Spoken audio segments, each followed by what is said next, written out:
let's talk about the effects that radiation can have on life. We talked about the penetration power and the ionizing power of radiation. Well, what does that mean?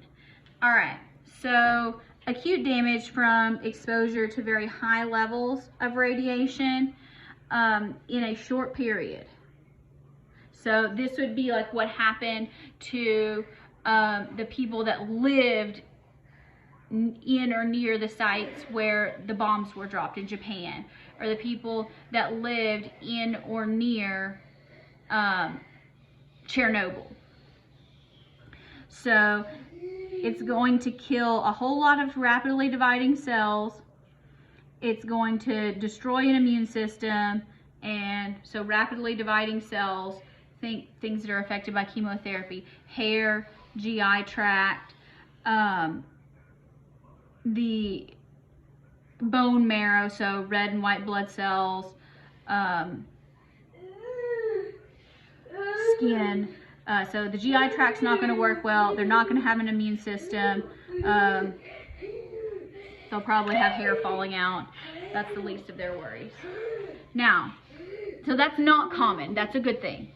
Now, you can have lower doses of radiation that occur over an extended period of time. When you have this, it tends to cause damage to the DNA and increases the risk of cancer. Now, if this occurs in the germ cells, meaning sperm and eggs that are produced, these defects can be passed down to children. So it may not affect a particular mother or father, but if they are exposed to radiation that causes problems in their reproduction area, so a woman's ovaries or male sperm, mom or dad may not have an issue, but their child might. So that's a potential issue. So how in the world do we measure radiation exposure? There are way too many, in my opinion, ways that we measure this. So different units, and they all represent something different. So I'm just going to kind of take you through these. And this is kind of in the order that they were originally derived and came into use. So radiation exposure is defined as the number of decay events to which a person is exposed. And this was named after Marie Curie because she died of radiation poisoning. So 1 Curie is equivalent to 3.7 times 10 to the 10th decay events per second. Who came up with that conversion factor? No idea. The key point, this is not an effective measure of how much damage it actually does. This says this is how much you were exposed to. Did it cause damage or not? So this is kind of what a Geiger counter would do, would give you an exposure in Curies. Now, a dose, this is the amount of radiation energy that is actually absorbed by the body. This is measured in grays, and a gray represents 1 joule per kilogram. So, because remember we're talking about energy, so amounts of energy, radiation energy per kilogram of body weight.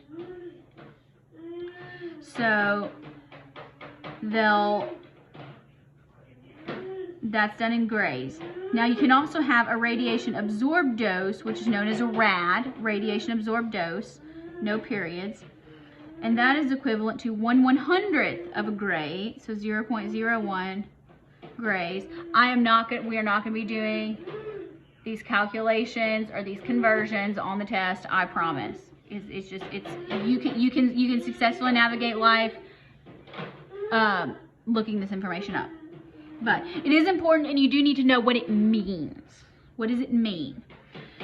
So this is great for how much is actually absorbed. but it still doesn't effectively measure the damage that's caused.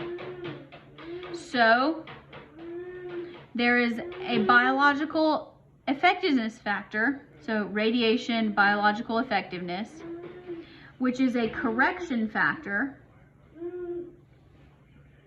that is multiplied by the dose in rads. And when you do that, you get, when you use the correction factor, so RBE times rad gives you a unit called an REM.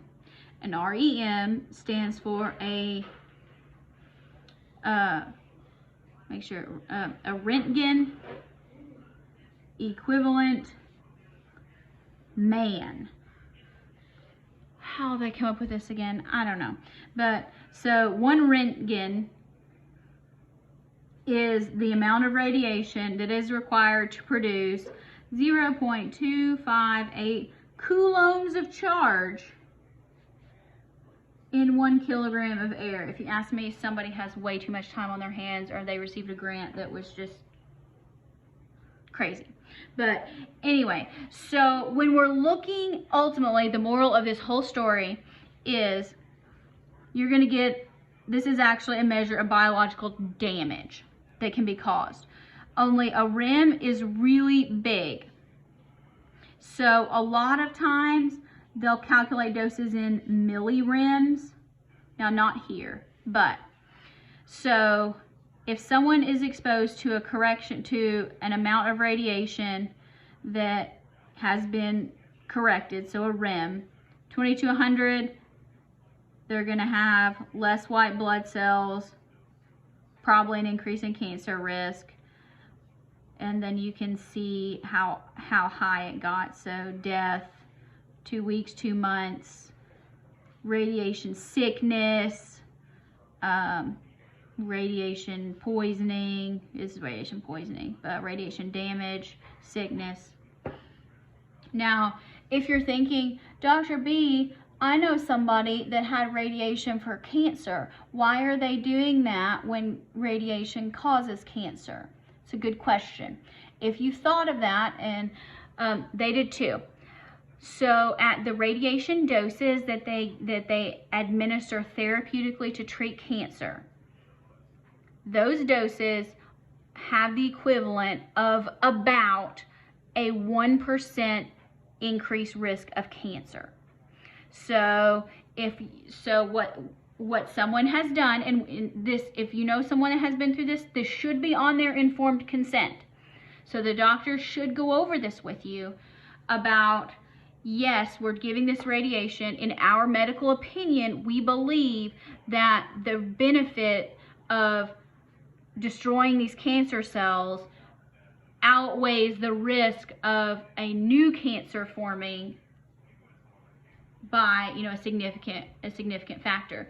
So if you think about it, somebody that their choice is they're probably going to die if their cancer remains untreated, do you think they're, I mean, if I think about myself, I'm probably going to be like, yeah, you know what, give me something that'll kill this cancer, and I'll take my chances that I might develop a different type of cancer later. So that's kind of what happens. So since we're on the medical